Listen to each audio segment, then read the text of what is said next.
Welcome to another edition of the SprintCarUnlimited.com live program. I appreciate everybody joining us, whether you're calling in, you're on the chat, or just tuning in to see what's going on. We think we have the phone thing figured out from last week. Again, I apologize for that. We've also added a rapid fire Q&A session because it went so well last week and I got a lot of good comments about it. So we figured we'd throw a segment in there, or when no one's calling in, we're just going to go to the chat. So again, I appreciate everybody joining us. Before we get to the phones and or the chat, I wanted to hit on some storylines from last week's Dirt Car Nationals. Obviously, big event, 4 days under the Florida sun at Valusia Speedway Park. And I think we'd be foolish if we didn't start with Kyle Larson. He dominated the week. He won Friday and then Saturday's finale. His average finish was 1.75 over the 4 races. And it was interesting. I talked to him. If you checked our YouTube channel, I talked to him after the races Friday and Saturday, and he hinted how after last year's Kings Royal, when they timed 40th, they went to the chassis dyno and they've been working on their motor program. And ever since then, he's won 8 out of 10 with a second and a third in there as well. So that tells me people better watch out when he comes to the track this year. It seems like they have everything hitting on all cylinders, and they're going to be hard to handle. Also, staying with that NASCAR theme, Christopher Bell. I expected him by maybe night 2 to be better. He was good from the time he jumped in the Don Kreitz machine night 1 until the 4th night, which they weren't even going to run night 3 and 4. They had a conversation on Thursday, and then Kreitz changed his room reservations, and they stayed for the entire 4-race stretch. The first night he comes out of the gate, was running in the top 5 when they shredded a tire.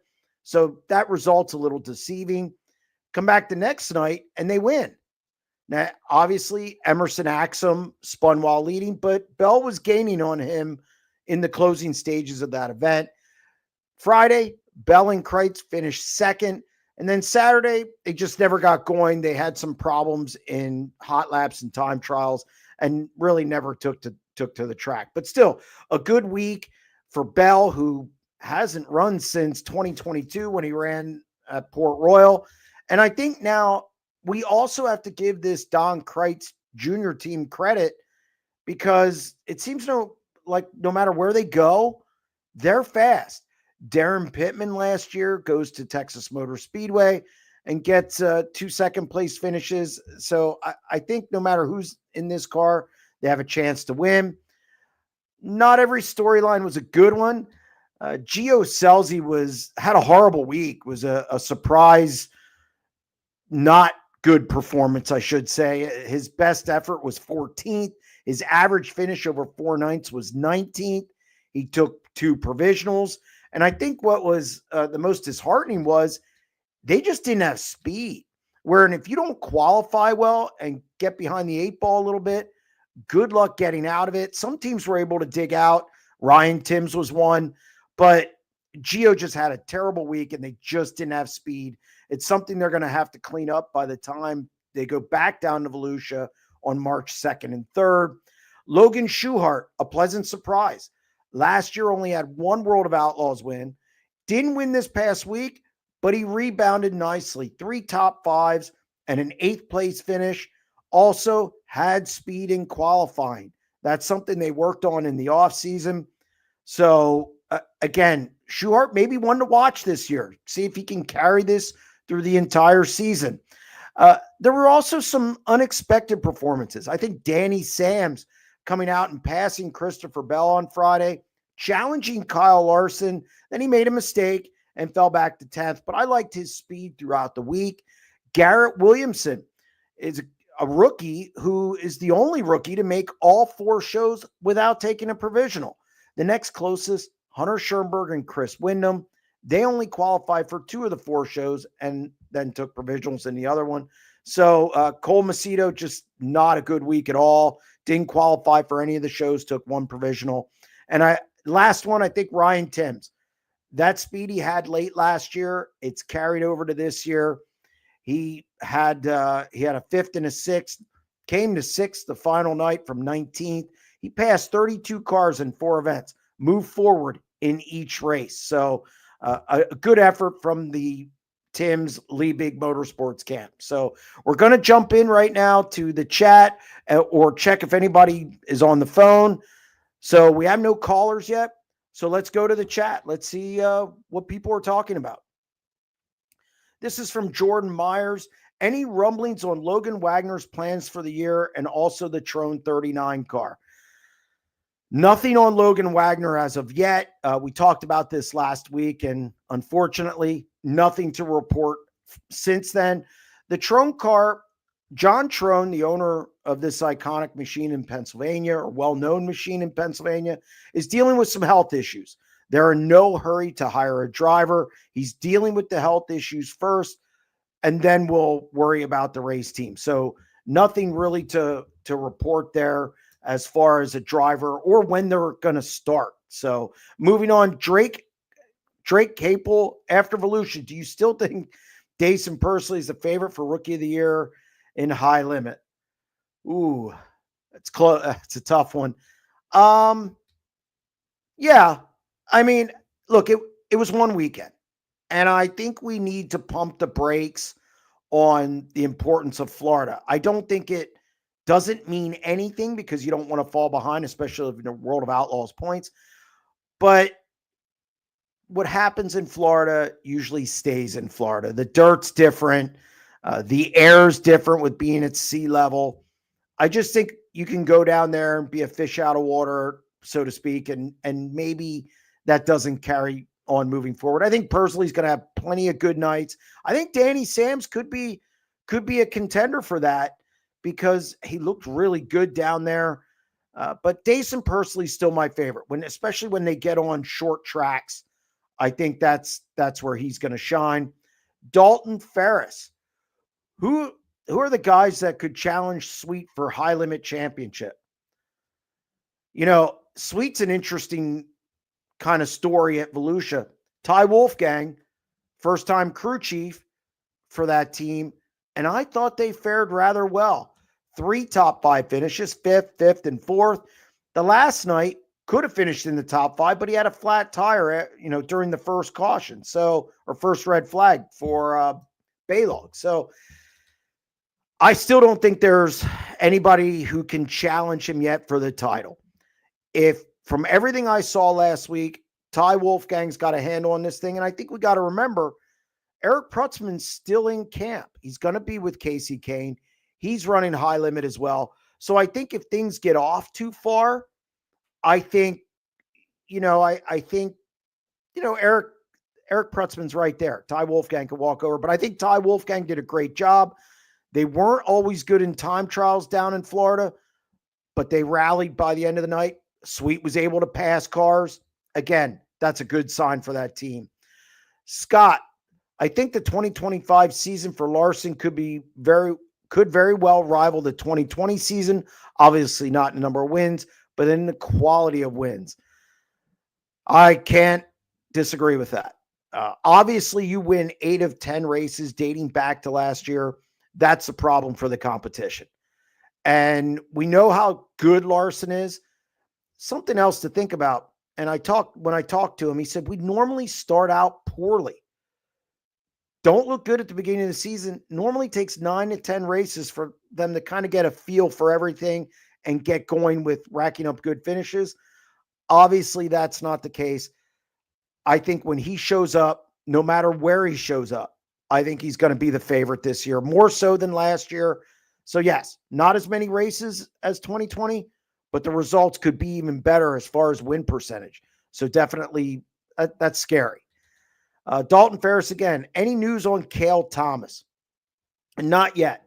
I heard his name thrown around for a couple of rides, but I have not heard anything as to where he's going to land yet, which is curious to me because he's had some good season. I thought he was good in the Kaiser deal last year, and I don't know why more people aren't lining up to call him or I don't know. I don't know why he's still looking for a ride. Now, do I think he should be on a national tour? I'm not going to say that. I don't know. But at in that region, he should be the first person called, and I'm not really sure why he doesn't have a ride yet. Maybe he has something else in the works. It's definitely a guy I'm going to be checking on. Tyler Cease, you think Bell and Roth, you think Bell and Roth could hook up and race together with the Toyota connection? You're not kicking Buddy Kofoid out of it because Buddy is not saying he's better than Christopher Bell, but he's a supreme talent. And that other 83 car is maybe out in California for a one-off, but Ventura does not want to travel. He has a family, said that at the end of last year. I think the 83 Junior is going to maybe run select shows on the West Coast this year. I don't expect it out of California or off the West Coast. Maybe a couple one-offs. I don't know, but I think the days of seeing that car travel around the country are over. Although it would be interesting. I wouldn't be surprised if we see Bell run the Kreitz car a couple of more times this year outside of Vegas. So just something to think about. Jump the cushion. Who was the most surprising to you at Valusia?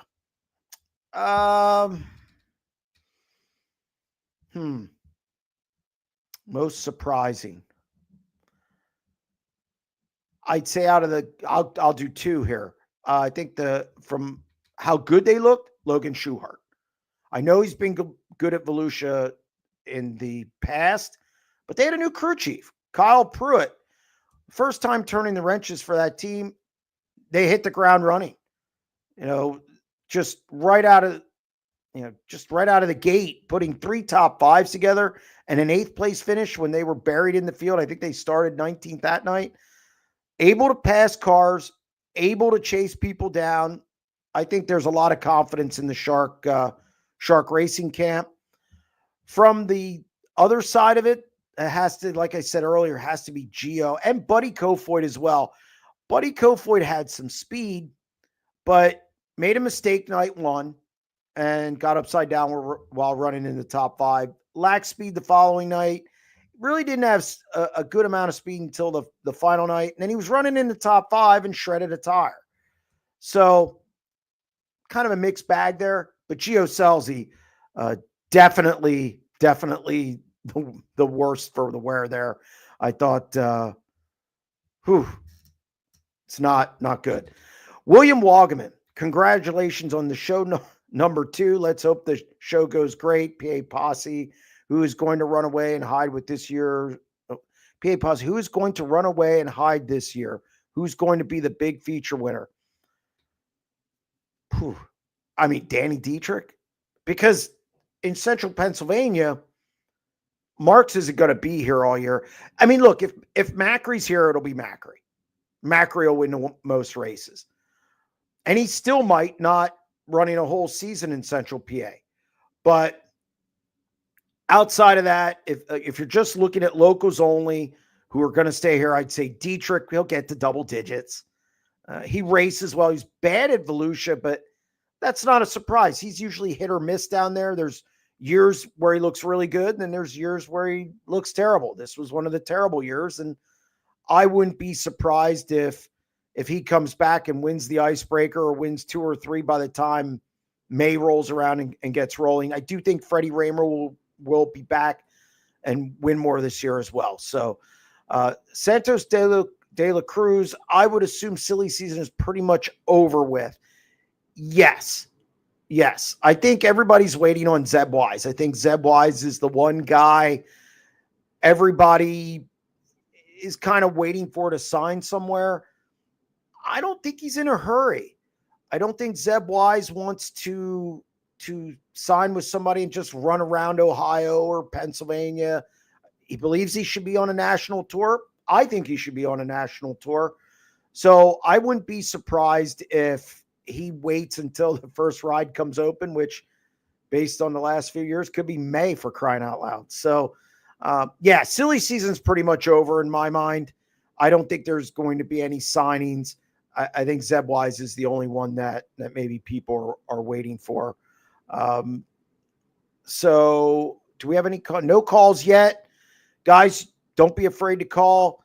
The number is 1-844-543-8589. Don't hesitate. Give us a call. Also, in the chat, we'll just rapid fire away until we get a phone call. Okay, I'm going to answer this one. We do have a phone call, but just wait. Santos de la Cruz. Oh, and how about them Birds? I hate the Eagles, obviously being a Dallas fan, but they won me money this week, so I got to be happy. Still win championships in the trenches. That's all I'm going to say. All right, we have a caller here, and it's Jim from Buffalo on line 1. Patch him through. Hey, Jeremy, how are we doing tonight? Hey, Jim, how are you? Oh, not too bad, not too bad. And thank God it's sprint car season after my Bills got penalized out of the playoffs. Are we going to start with this? I mean, Josh Allen had the ball, tie game, 29-29 with 3:33 left, and he didn't get it done. That's all it comes down to. Well, it should have been first down on that play. But, hey, you know what? Don't cry over spilt milk.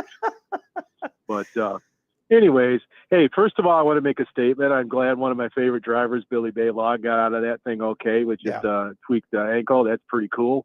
Great for him. I look forward to seeing him on the schedule or series the rest of the year. But also, my first question is, you mentioned Ryan Timms. Well, what's Scott Pogowski going to be up to? Have you heard anything about his ventures for this year? No, I haven't. And, it's funny. And the one question earlier is, do I think silly season's over? I think Scott, if I'm not mistaken, he was working on a ride. I didn't hear if it was finalized yet. Another guy who has shown flashes. I think Scott's looked really, really good when he was in that 10 car, which tells me, again, Ryan Tibbs made a good choice signing on to do full time. But I have not heard anything finalized on Scott Pogowski yet. That's too bad. He seems like a pretty stand-up guy. But anyways, now, secondly, you mentioned the Hall of Famers there, the 69K. Yep. Do they got plans coming to Knoxville and Darren driving for him again this year? It's weird. They like to take like one big trip a year, it seems like. And it's funny, I watched this team and they've kind of morphed from a team that just runs here 40 races to a team that we're going to have different drivers and we're going to travel a little bit. They went to Texas last year. They're going to Vegas. I'm surprised about that. I wouldn't be surprised if you see Darren Pittman at the Knoxville Nationals. It hasn't been announced yet. Donald doesn't do that ahead of time too often. Usually find out a month or 2 months of it in advance. But I'll tell you what, I will definitely check on that.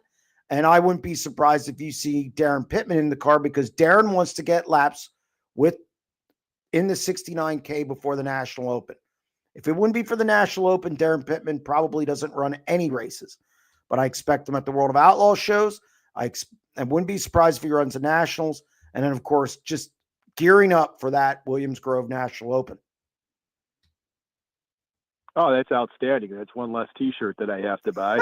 So I can reuse last year's. But finally, I was just wondering. Now I'm just trying to be funny here. But so was Brian Carter chasing around Emerson Axon with the Platinum Agreement last week?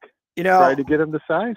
There's a lot of rumors about, and actually, it's not something that's not a bad thing to bring up. I will tell you, I don't think Emerson Axum should run World of Outlaws yet.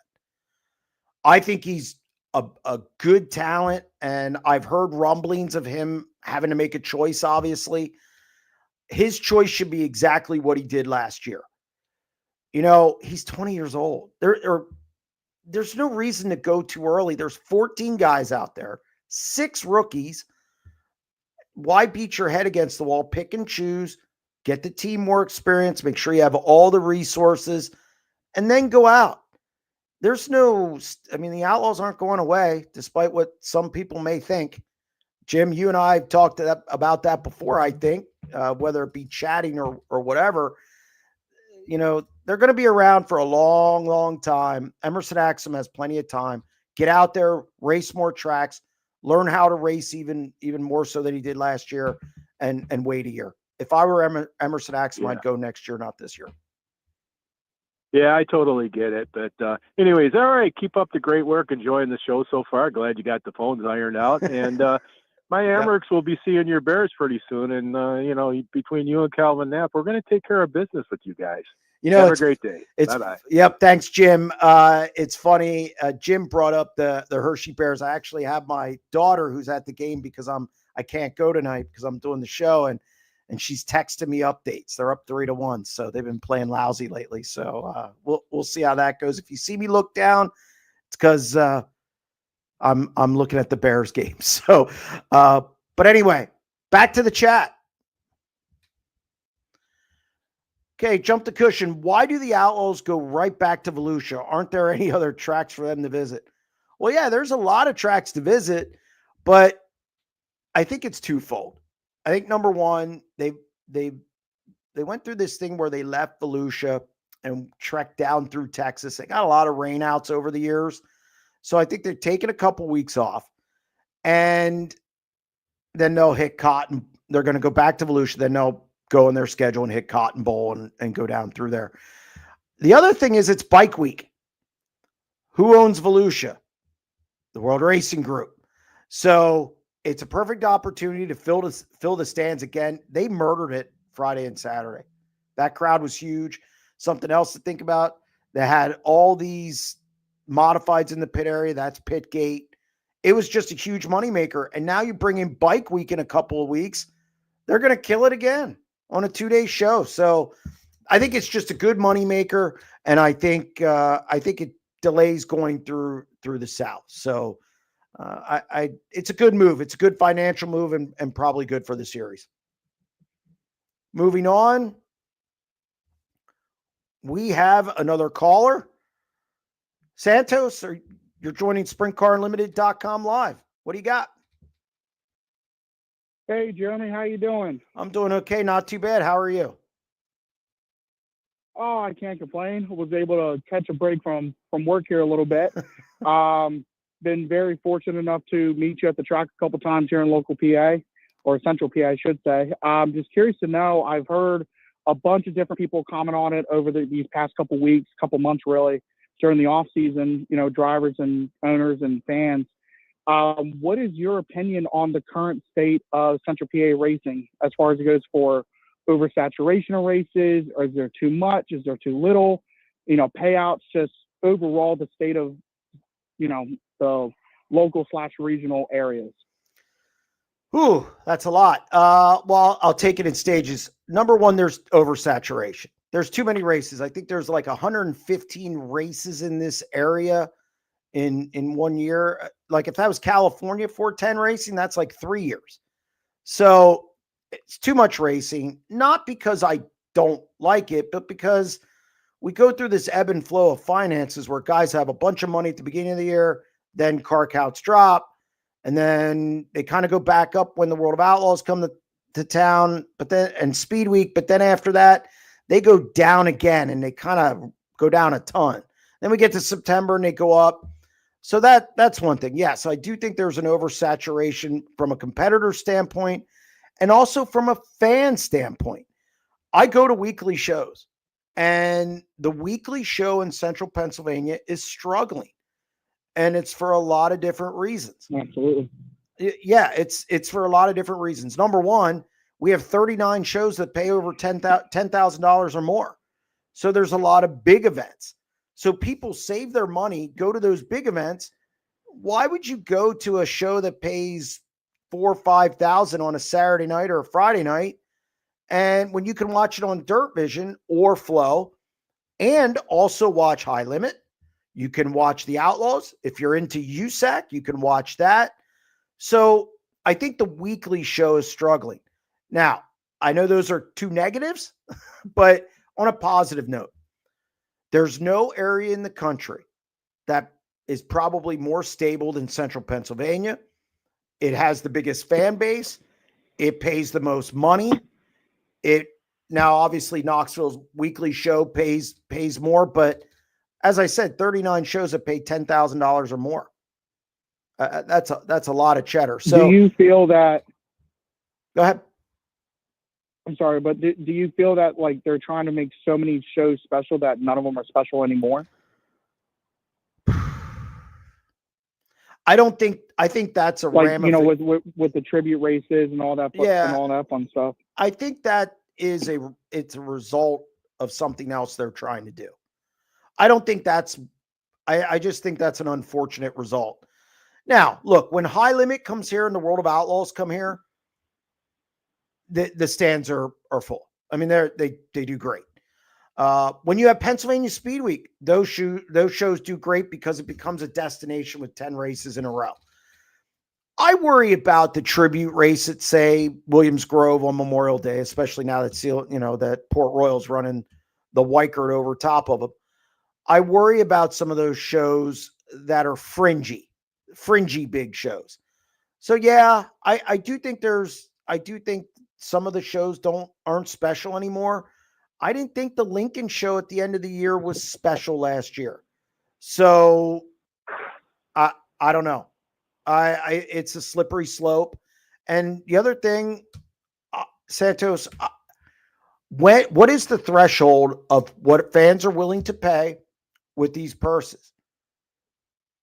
That's always a concern to me. I look at it, if you ever seen the movie Wall Street and there's a bubble and it's going to always burst. I wonder what the bubble is for purses. So I know that's a lot kind of to answer your question. I think there's some good things in Central PA, but I think there are definitely some problems that need to be worked out.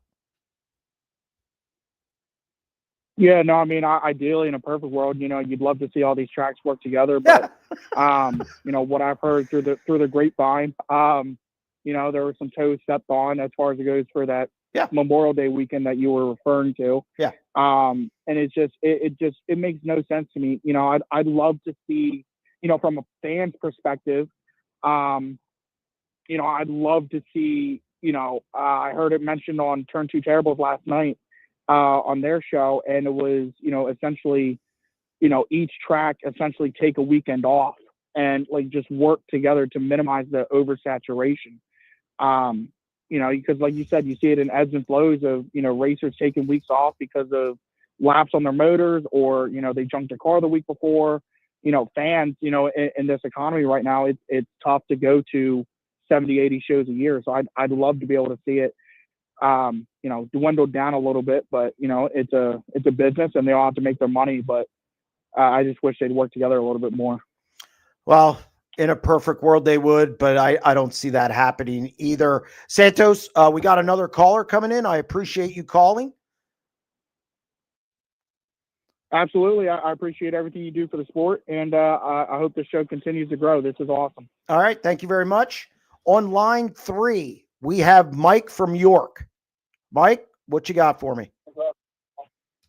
Very much. On line 3, we have Mike from York. Mike, what you got? Hi, I'm a big fan of the '69 Cat. Okay. And I wanted to get an understanding on if indeed they blew an engine and a transmission in the same night. How does that even fiscally work? Well, and I talked to, they weren't sure 100% what the problem was. I don't know if they blew an engine. They're thinking now that the rear end blew and they thought it was the engine. They changed the engine, and when they went back out, they think it was the rear end all along. So they weren't 100% sure, but that's what they were thinking. So they might not have unloaded an engine and a rear end. So still, it doesn't fiscally make sense for any owner at this point in sprint car racing. But again, I'm not sure that they blew both, and they weren't either. They think it might have been the rear end all along. All right. It's just the sequence of events had me very confused, because I know they are literally a small budget team. People don't seem to understand how small budget team they are. Yeah, and it took them 28 minutes to change the engine, which is that team.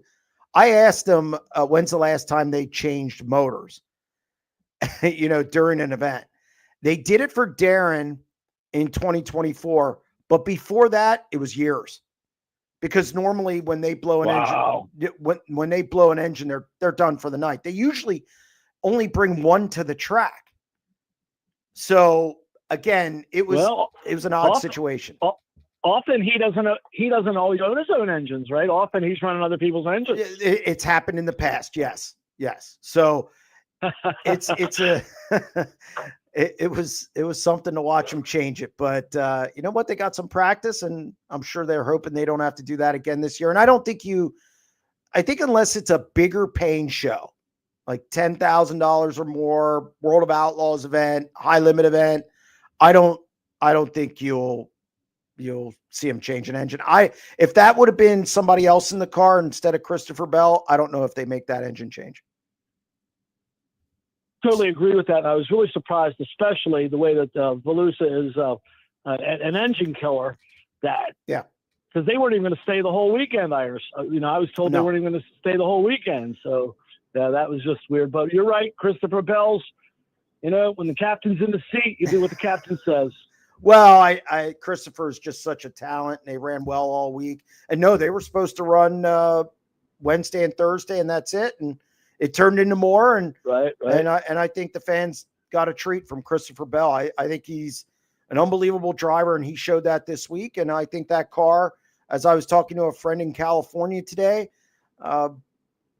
we got to start acknowledging that car can be good anywhere, anytime, with the right driver in the seat. And they do things their own way.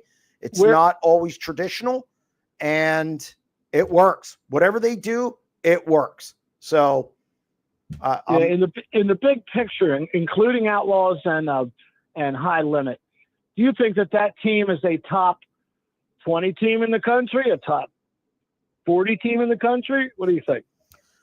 Oh, when it's on the track, it's definitely top 20. If you have Darren Pittman, that's what I think too. If you have Darren Pittman in it, Christopher Bell in it, guys like that, yes. When Lance Deweese, I always had Lance ranked in the top 20 because when it showed up, it was fast. I will really be interested to see how Ryan Smith does this year. Ryan Smith started his career in that car, so I didn't know that. He must have been super young, huh? He was coming out of URC modified. He was just getting his feet wet, and he was learning the ropes. It's really going to be interesting to see how he does in that car this year. I expect, I don't quite know how many races are going to run. If he's going to run Port, obviously. Ryan Smith knows Port. I think they could get 3-4 wins up there. And when's the last time? I mean, Ryan Smith, and I like Ryan Smith, don't get me wrong, but that's pretty good. 3-4 wins is pretty good. So we'll see. Absolutely. We'll see. All right. You're the best, brother. All right. Thank you very much. All right. Call line is quiet, so we're going to go back to the chat. Alexander Steigel. Also, David Gravel said on Wing Nation that safety issues is why the Outlaws or High Limit doesn't go to All-Tech. What upgrades does it and Ocala need for 410s to race there safely? I don't know a lot about All-Tech. I know Ocala's dark. The pit area is very small. I've talked to some people when I was in Florida. They're surprised people don't get hit in there. I just think it's overall facility. The grandstands last time I was at Ocala weren't great, fencing, stuff like that. And I just think it's, and you got to want to pay for it. That's the other thing too. Remember, when you get an Outlaw show, you have to pay the series $25,000. That's their sanction fee. And even if you have a joint venture, you're paying that $25,000. So I think some of it too is financial, but with the Outlaws, you'll definitely have probably your biggest crowd of the year. So I don't know. I just think I think safety issues. I just think it's all those things combined.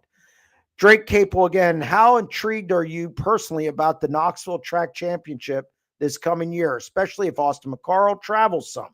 Hard to figure out who's going to run the whole schedule. With their purses, if I was a team in the Midwest, I'd run their entire schedule. 6,000 to win every week, 1,000 to start. It's just crazy amount of money. I think their purse just for 410s is in the 40,000 range. That's ridiculous. The All-Star, but in context, the All-Star Circuit of Champions base purse when the series was done, or I think the year before 2022, 2023, was like 29,000, 30,000. Knoxville's paying 10,000 more than that weekly. I wouldn't be surprised. Look, a lot of guys say they're not going to do something and then they run it anyway. I could see Brian Brown running it. I could see Corey Eliason. I know they said they're not going to, that they're going to move around, but I wouldn't be surprised with that type of money. Right now, if those guys don't run every week, like Brian Brown and Corey Eliason will probably be at the Kings Royal. Parker Price Miller and Guy Forbrook. Guy Forbrook's recovering from some medical procedures. They're ready to go. That's who I'm going to say wins that title. Scott, is there any chance the 18 shows up at a high limit race in Texas since he's already out of the Woo Point title fight? No, he will not. They go to Vegas first, and I just think there's 0.0 chance, Mr. Blutarski, that they go to a high limit show earlier in the year. Look, on before I get to the next one, Gio will bounce back. They have 2 new crew guys, and they were bad at Valusia. I have no doubt that when they go back to Valusia in March, he'll be better. So we'll see. Crystal, what's that? Lost Never Forgotten legend in Howard Kading, 69, rest in peace. Yeah, Howard Kading, very influential in the California racing scene. Obviously, Brent, Bud, Tim, all them, the family, we wish them the best. Howard Kading was a legend out in California. And like I said, condolences to the family. John Kiley, you think they'll ever put in a Toyota in the 69K for Bell? No, I don't. I don't think there's any incentive to. They were using riders last week. I don't think Bell's going to run it that much. I think maybe you're going to see him at Vegas for one of the 2 nights because he will not run Saturday nights. It's something he told Joe Gibbs he wouldn't do so he could run dirt. So he's only running 1 of 2 nights in Vegas. If I'm guessing, if he runs the car more this year, I think it'll be 2-3 times, and that's just not enough to do something like that. Rick Yan, any news on Zemco? I saw they sold the header business to someone in the New Oxford area. Any word on who bought it? It was somebody, last name was Miller. Miller, they own a Stephen Miller, something like that. They own a 358 sprint car. So it's not Millers that we're used to seeing with Jake Jones and with the who sells tires. I don't think we'll see the Zemco car again. I've not heard anything official, and I don't think we will. So I don't think we'll see that car again, but we'll see. William Wogman, is Rico's wrist okay? It's been quiet out of the Rico Abreu camp. He is running high limit. He does plan to be in Vegas. So I assume he's doing whatever he needs to do to, get over that injury. And I expect the same old Rico when he rolls out in March. Jim Gifford, any word on if and where the mayor of Port Royal might run? It's been really quiet with Dylan Cisney. I know he's called around to some teams. I know he's been trying to work a deal and nothing's materialized yet. And again, we talked earlier about Central Pennsylvania. I think this is one of the problems. There's just not as many car owners anymore. And once you race for somebody else, which let's say Dylan Cisney raced for Scott Cowman, who's out of Wisconsin, and he sold his own stuff. So he could probably scrape some things together, but it would be a very limited schedule. So he's looking for a ride. I do know a couple teams that he has called, but they have not worked out. So I don't know what we'll see or if we'll see Dylan Cisney next season. So, all right, Dalton Ferris, which national tour do you think would fit Macri and Dietrich? I think either series would be good for Macri. Right now, I'd say high limit. I think the Outlaws are loaded at the top, and I think they're young. You look at David Gravel, Carson Macedo, Buddy Kofoid, Gio Selzy, Sheldon, Logan Schuhart. It's just, and then their rookie class is young. So I'd say high limit. I think the schedule's better too. Anthony Macri ran Knoxville a few times last year, and look what it paid off, 5th place at the Nationals. So I think one thing high limit does is gives you the ability to run other places. And I think Anthony Macri likes that. And he can come home and race if he wanted to. Danny Dietrich, neither. I think Danny Dietrich likes what he does. He has the Racers Used Parts warehouse business with his brother Billy. I think, that car and what they do works here. And again, he works. He works during the week. So it would make it difficult to travel with a national tour. Randy Kopp, what are your thoughts on Danny Sams? I believe he will have a very good year. I liked what I saw at Valusia. It wasn't so much that he was up front at one point. He passed Christopher Bell to do it. And then he tracked down Kyle Larson. He got in his bad air, so to speak. At least that's how he explained it. Got sideways and he got freight trained. He learned a valuable lesson that when you're running these national tour races, it's easy to get freight trained. You get a little out of shape, takes you a lap to get going again, you're going to have problems. And he ended up 10th. But I like the speed. He's going to gain a lot of experience this year. I think he could have a good development year for his team. Drake, Boguski is driving the 78 for Knoxville, former Eikenberry car. Yes, that's right. That's my mistake. I forgot that. It's no longer the 25. That's probably why I forgot it. But yeah, I believe the team, the partners separated numbers or whatever, and it's now 78. So yes, Boguski is running Knoxville. I hope you're having a good night, Jeremy. If the Bears win, it'll be good. I hope to make my own motorsports content, especially on High Limit and World of Outlaws. But how do I do so without piggybacking off something you or Justin already cover? Just do your own thing. There's enough room for everybody. Just do your thing. Do what you want to do. Address the things you want. Just stay true to yourself. Don't try and be anybody else. Just do your own deal. And there's enough room for everybody. I've said this before. I welcome more people into the quote unquote media racing setting because I just don't think there are a lot of guys out there now who are truly dedicated to it, who again, put enough time in it to be good. So if you ever need help, just look me up. I'd be glad to help you. Brandon, Troy Wogman going back to back at Lincoln. As of Racing Extravaganza, they didn't know if they were running for the title yet. They talked about running other tracks, possibly at times on a Saturday but I think he'll end up at Lincoln. Does he go back to back? I think Freddie Raymer will be better this year.